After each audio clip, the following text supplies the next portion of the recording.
Hi coaches, we're at Eden Park, Michael Jones' statue, very special place for me, makes me very emotional.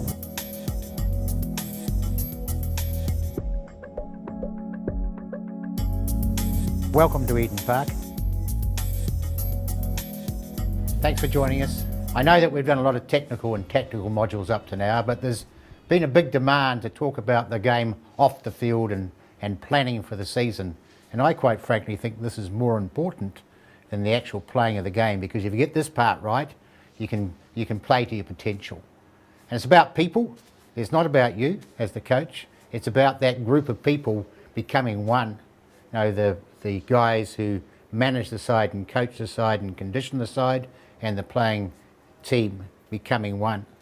So how do you do that? I think it's about selecting the right people. If you select the right people, then you've got a chance, and that's the best people that you can get hold of. And I often see coaches selecting people who they think are inferior to them.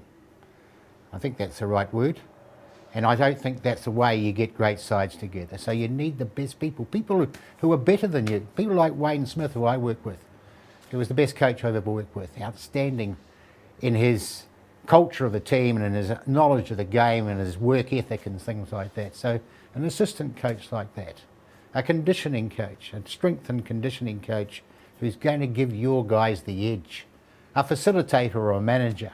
I'd like to think they're facilitators, people who get things done for you, facilitate individual development programs for players.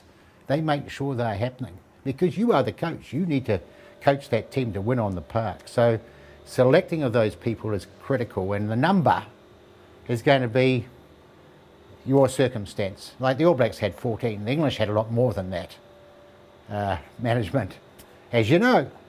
But you may only have 3 or 4, and so that's critical. And then in your players, you need people who can lead. You know, like Martin Johnson, great leader, John Smith, Richie McCaw. Now you'll have those guys in your team at your level. Those people who can lead, and you get shoulder to shoulder with them, so that team can be brilliant. Daniel Carter or Johnny Wilkinson, the navigator of the side. Who is your navigator? Because you don't play the game, you need people on the field who can run the game the way you want the game run.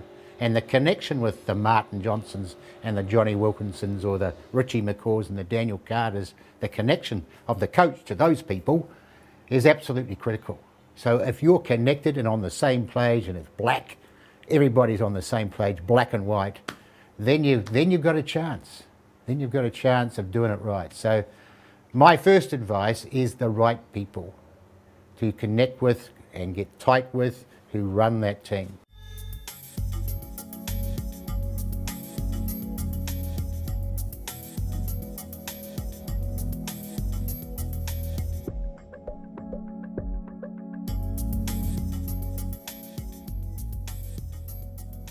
Now I think analysis is probably 25% of winning. If you do it right and everything else is equal in your team, you're going to increase the chances of your team being successful. That's how important I think it is. You know, there may be a department in your school that's got that resource. Often students in the school are very good at filming and they'd love to have that opportunity, and you can use them to help. Although it may be difficult for you, I think it's something you've got to try and tick that box. Try and tick that box if you want to be and you're serious about being a successful rugby coach.